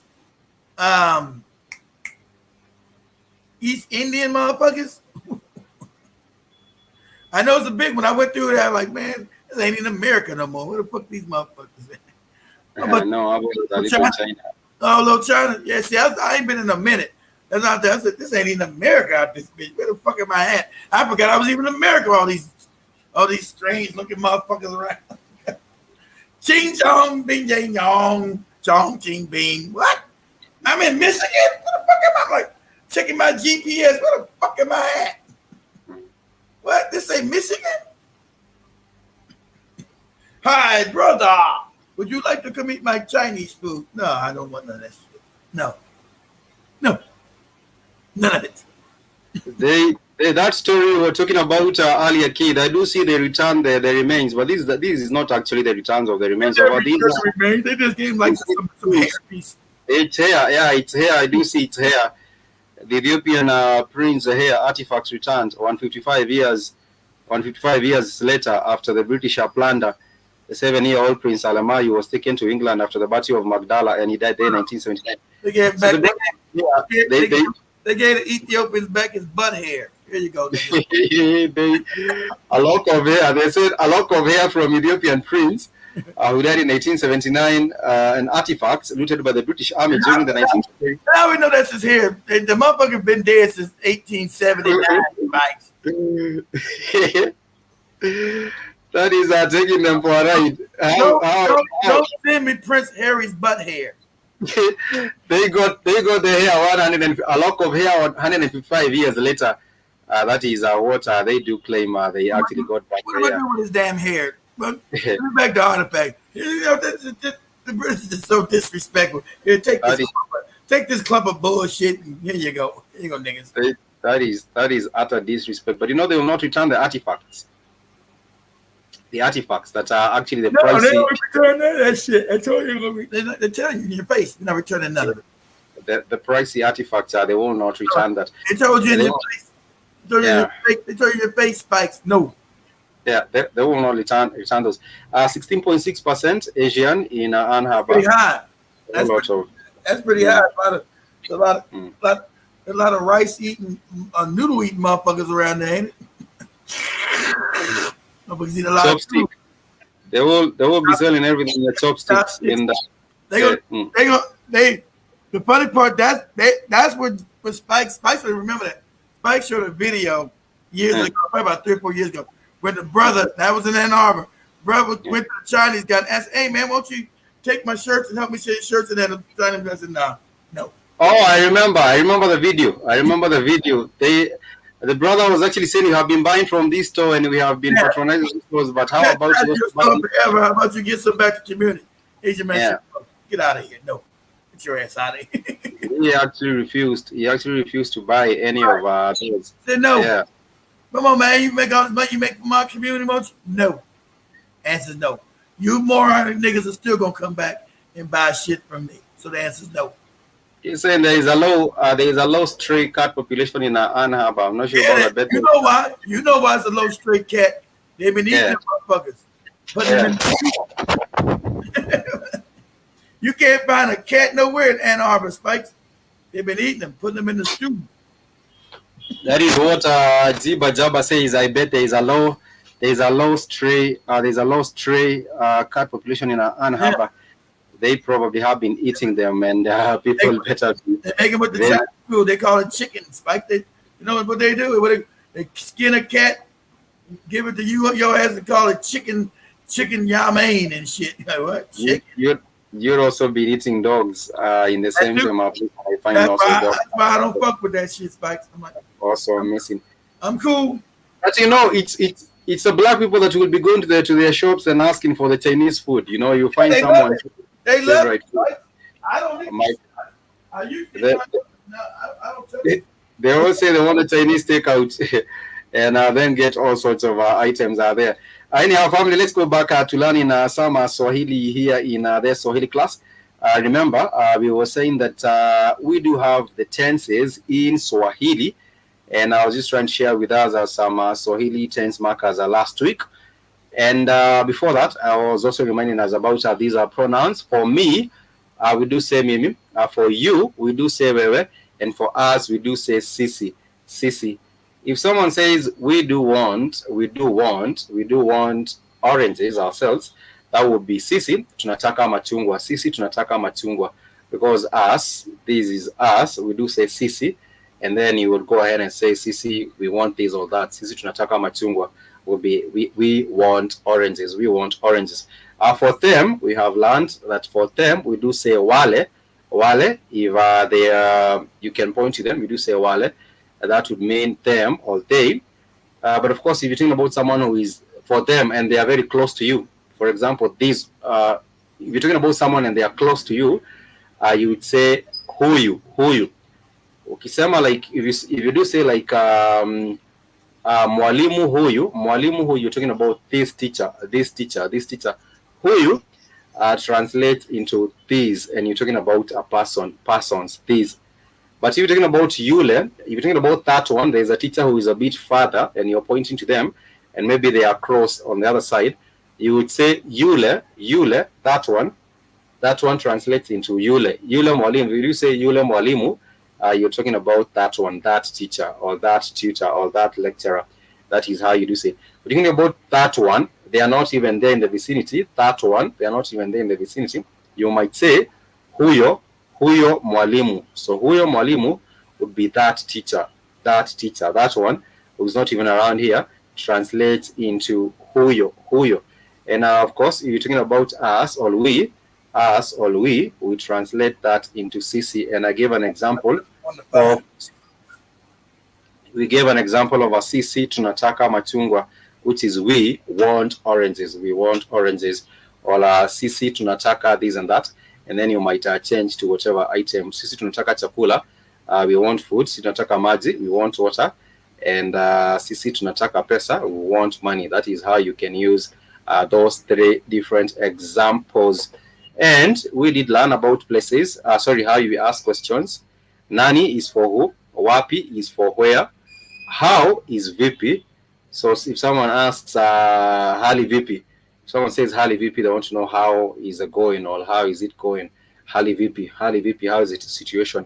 So that is also understood to be a way of knowing. I wanted to know how someone is doing. You might say hujambo kaka hali vipi. If someone says hujambo kaka hali vipi, vipi is for how is the situation, how is it going, how is everything. That is how you do say vipi kaka, hali vipi. You can say vipi kaka, you can say hali vipi.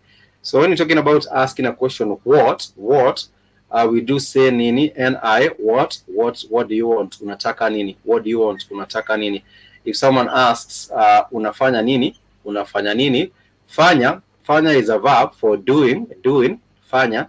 So if you do say fanya haraka, is do quickly or be quick. Fanya haraka.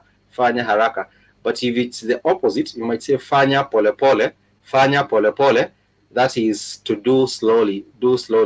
And if someone asks unafanya nini, that is simply what are you doing, because fanya is a doing, it means doing. Fanya nini. Or if someone asks you utafanya nini, it simply means what will you do. And do translates into fanya. And the action itself, it's known as kitendo. So if you take an action, it's said to be fanya kitendo. So you take an action, is fanya kitendo. Or you might also say chukua hatua, which is take a step. Hatua is a step, and if you're trying to do something and you want to take a step on something, you would say chukua hatua sasa. If someone puts the suffix sasa, then it means now. If you do say kuja sasa, it means come over now. If you do say fanya hivyo sasa, it means that you're telling them to do that right now. So sasa is also another very popular word in Swahili, and it also sounds close to sana.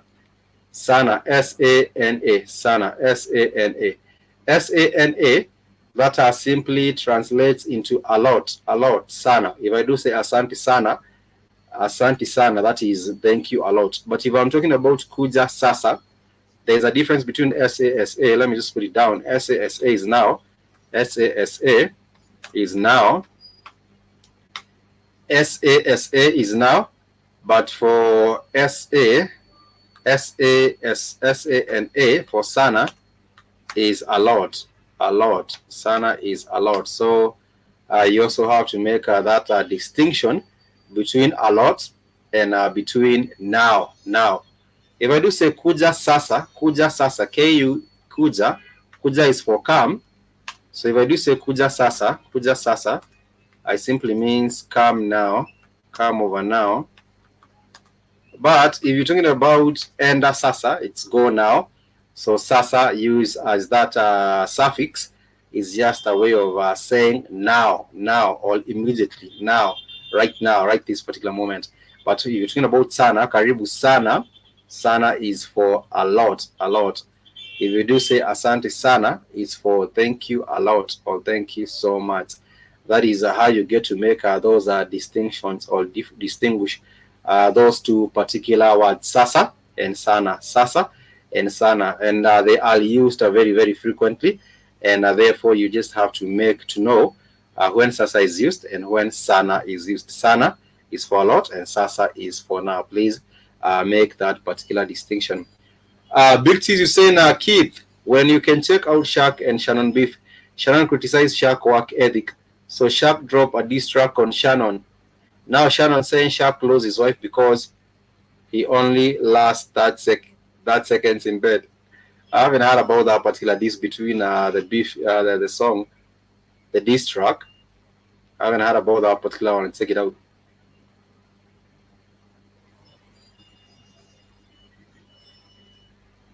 Your mic is on mute, Keith. Your mic is on mute. Unmute your mic.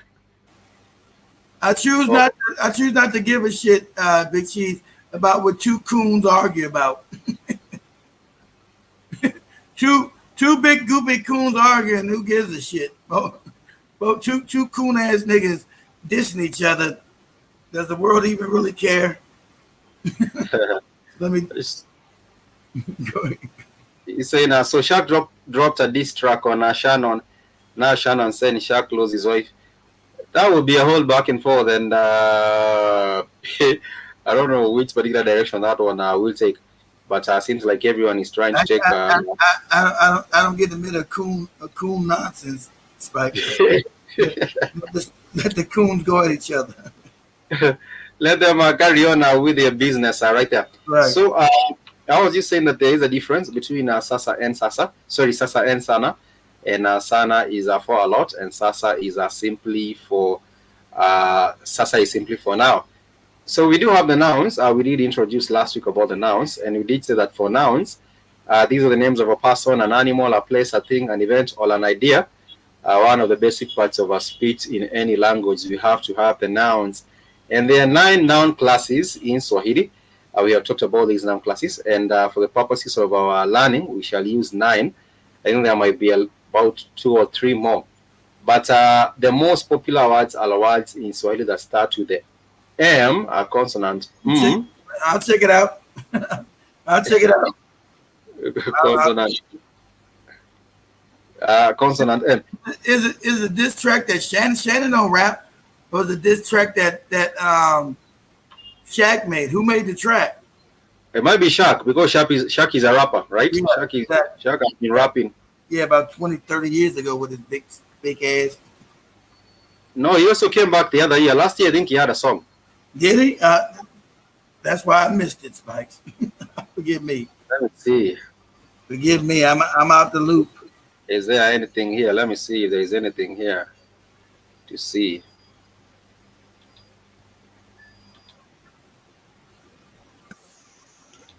Trying to find some current stars and make a damn thumbnail. But this is the 90s. I got to make some current people to black out. Yeah, Mambo Rapper. Yeah, Mambo Rapper.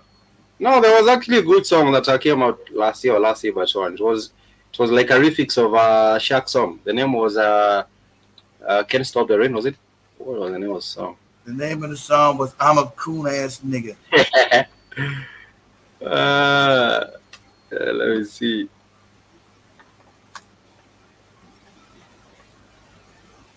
You Can't Stop the Rain. Yeah, there was a brother they did a song with, and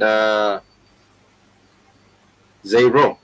That was 10 months ago, and the song was very jamming. Much like historical figures now. I can't find no current people to put a damn thing on it. Are these motherfuckers current?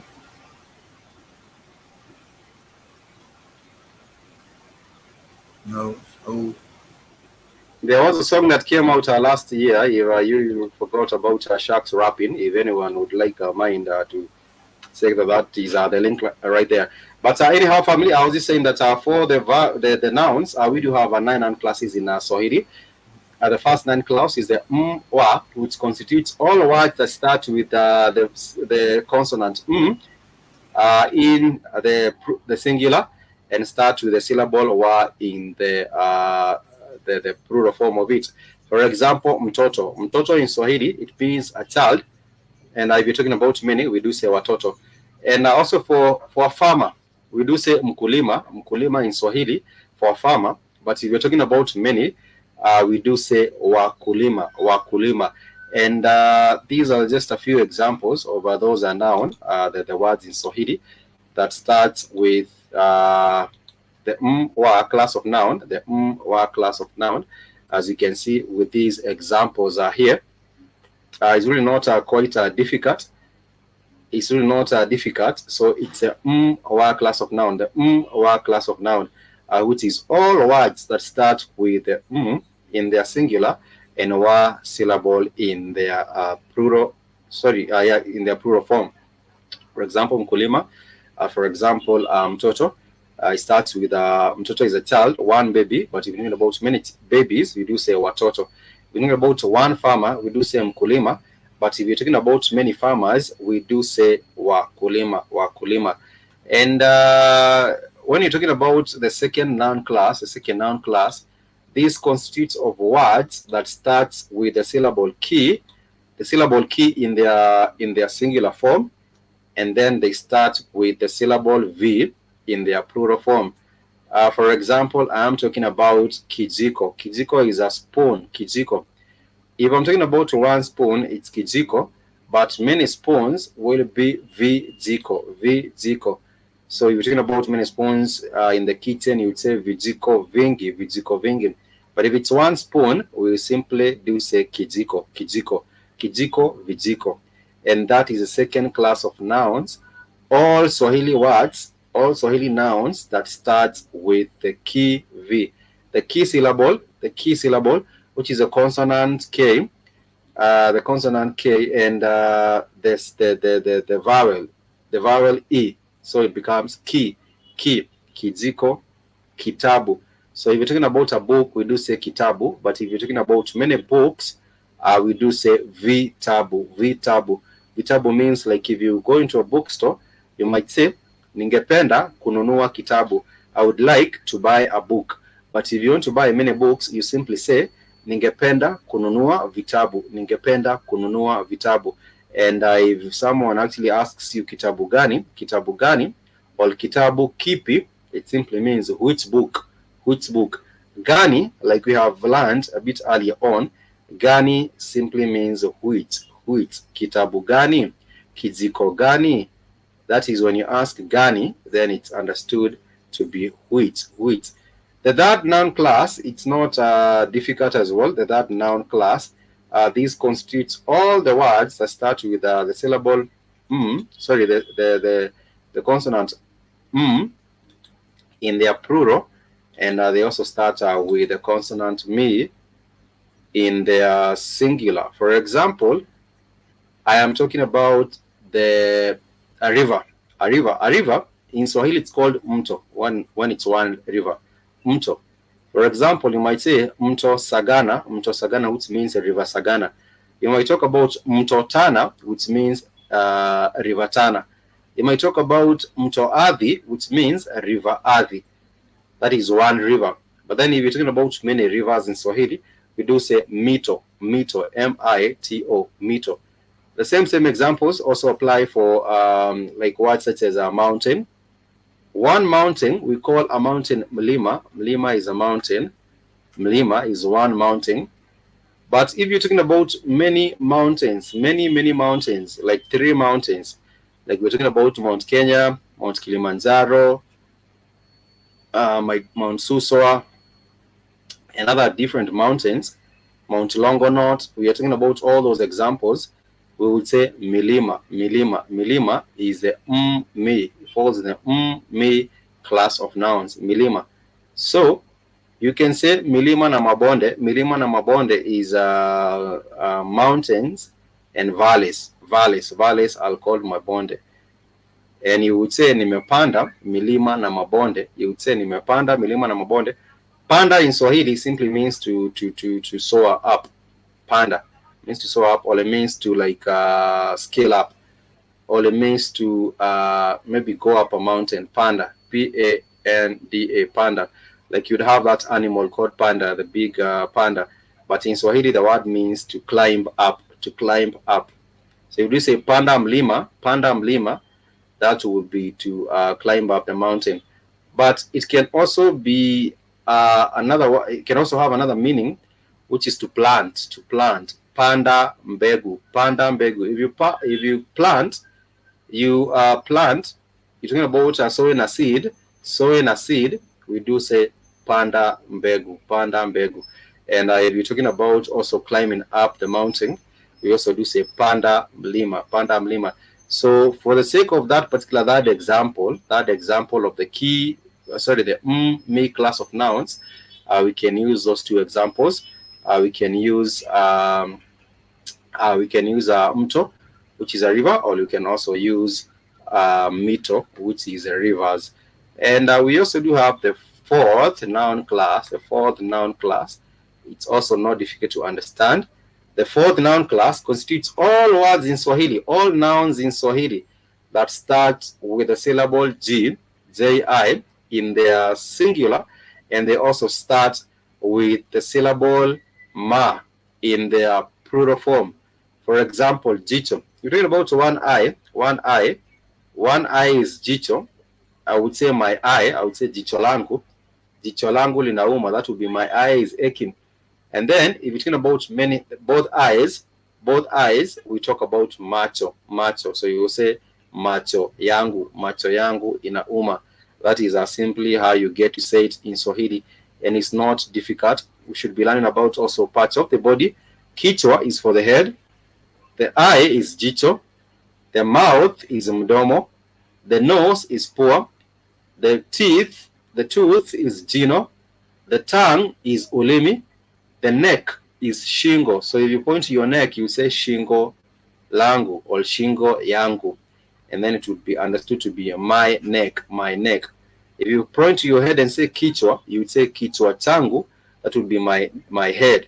You might say kichwa changu kinauma, so that would be my head is aching. If it's maybe your tooth which is aching, you say jino langu linauma. So this word zino and jicho is a perfect example of a Swahili word which starts with the syllable G in its plural, and also starts with the syllable ma in its plural form. So G in its singular and ma in its plural form. And it's not also difficult to comprehend. You simply need to keep on practicing. The more you practice, the more you get better in Swahili. And the more you also, engage with your friends, engage with your relatives, your family, I think the better it becomes, or the easier it becomes for you to learn this beautiful language of Swahili, even as you proceed. Remember, we normally do have these classes every Saturday and Sunday around this particular time, which is 5 p.m. From 5 p.m. East African time. But you can always join us also, or get a playback of these particular shows and just to watch them after we have had them live lessons. In case you are busy, you can also find them. No. I was agreeing with you. I was saying exactly right. Yeah, and you can also join. You can also find these particular classes on Spreaker. Family, head over to Spreaker. You can also click on Spotify because Spreaker also distributes those to Spotify. Just search for Spotify Black Hot Fire Network and search for the Swahili class, and you'll find the classes on Spotify as well. Because you have more options of listening to these particular classes, and also if you are on the network the network chat on the network WhatsApp. I always do post some few minutes before we start the live shows, so that you can also be updated on when we are doing when we're about to start these particular classes. But normally it's around this particular time. I want to thank everyone for joining us for class today, and also tomorrow we shall be continuing. I'll be back at 1:00. Yeah, I'm trying to put it together now. Trying to get the damn thumbnail. But we're talking about the blackout that's going on. Then tonight I'm gonna talk about Trump versus Biden. What's the difference? There's none. But anyway. All right. Go ahead, Spike. Yeah. So family, make sure to join our kid 1 p.m. Eastern time, and also get that Black Hot Fire Network live show. Will it be doing it also on the website, or will it be? I'm in the website.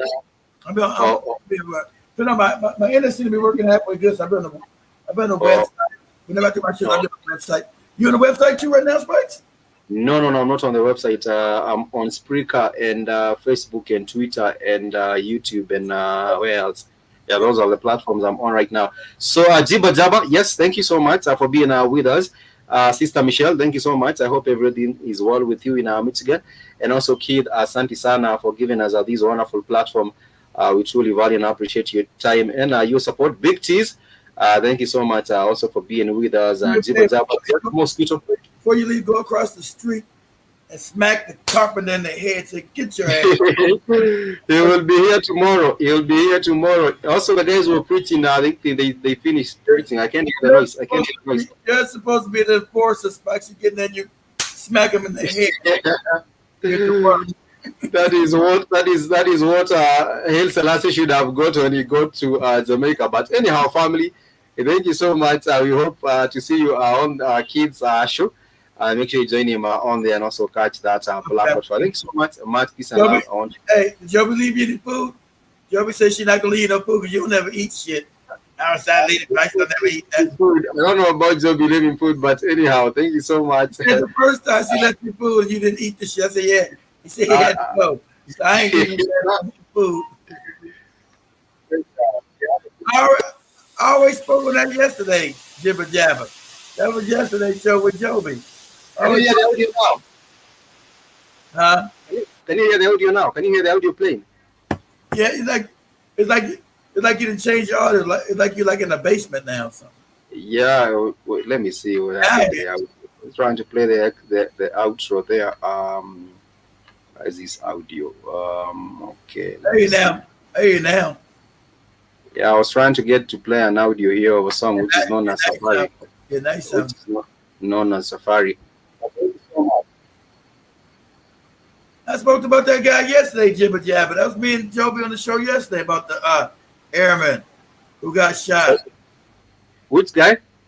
The airman who got shot. It's another Botham John situation. You remember Botham John who got shot? We've seen his ice cream. Oh, yeah, Botham. Yeah, Botham. I remember that situation. Came and shot his ass.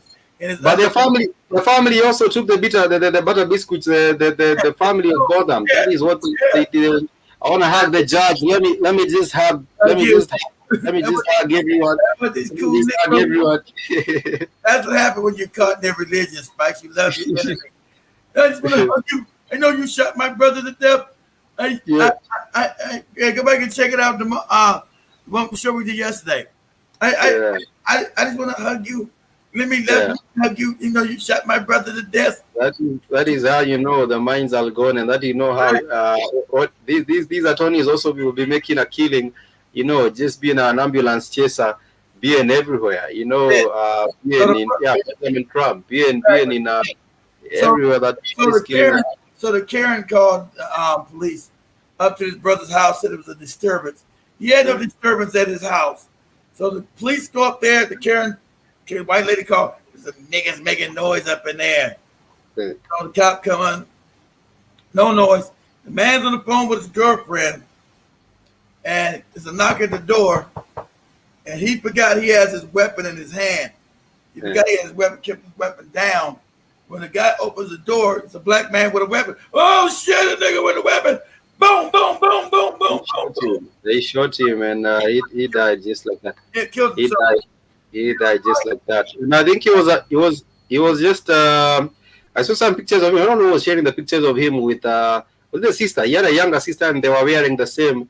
I think he actually got him a uniform, a kind of a uniform, and he was just a guy who was pretty chill. Anyhow, that's a situation where military. He was in the airport, so yeah. every So guy that's in the airport. So, if you're white, you got a right to have your gun because your gun is down, and you got to shoot nobody. But being black, family, being black, you got to think of these things. Being black, man, it's not the same for us. And the guy, the cop is going to get off. It's not the same for us.